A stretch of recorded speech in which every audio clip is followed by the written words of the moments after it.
પણ હું એક સૂચન લઈને આવ્યો છું. સૂચન સમજો, સૂચના સમજો. વિનંતી કરું કે બાળકની નાની ઉંમરમાં જ આપણે એને હોસ્ટેલમાં કે છાત્રાલયમાં મૂકી આવીએ એ યોગ્ય નથી. જેને સમજાય તેને વંદન.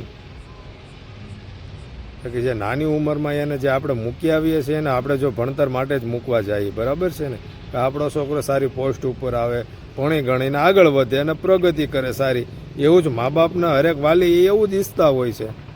તો મારી પણ ક્યાંક ને ક્યાંક તો મને એવી ખામી દેખાય છે કે એને બહુ નાની ઉંમરમાં આપણે જે મૂકીએ છીએ ને એ બહુ મોટી ભૂલ કરીએ છીએ.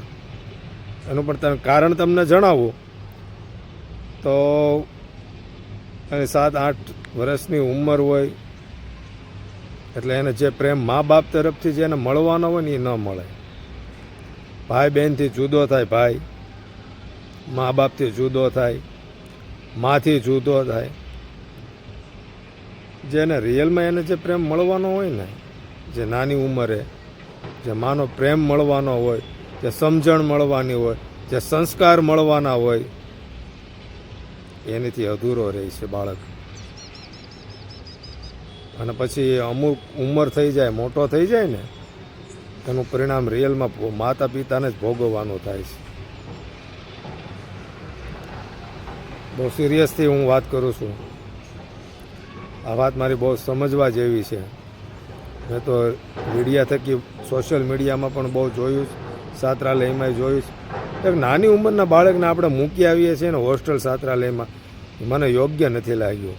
કારણ કે એને જે સંસ્કાર મળવાના હોય, કારણ કે એ આપણા ઘરમાં છે ને, આપણા એના મા બાપ હોય, ભાઈ બહેન હોય, દાદા બા, બાપુજી, મોટા બાપા, મોટી માં, ભાઈ બહેન પ્રેમ એને જે મળવાનો હોય નાની ઉંમરે, એને રમવા ખેલવાની ઉંમર હોય, અને ત્યારે જ આપણે એને બેસાડીને મૂકી આવીએ છીએ છાત્રાલયમાં.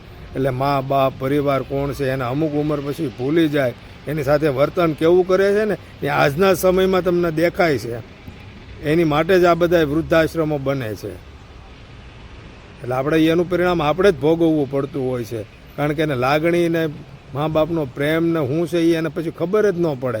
કારણ કે તે તો એ ઉંમર થઈ ગઈ હોય, એની જુવાન યંગ થઈ ગયો હોય. ત્યાર પછી એને જે પ્રેમની નાનપણની જે રમવા કૂદવાની ખેલવાનો સમય હતો એ વીતી ગયો હોય.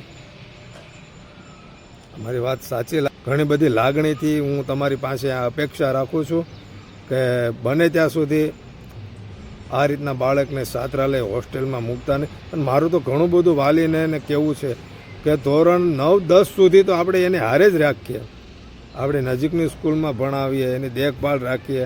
અત્યારના સમય પ્રમાણે મારું માનવું એવું છે કે સંસ્કારની અને પ્રેમની એને જરૂર છે અત્યારના બાળકને. જય સિયારામ.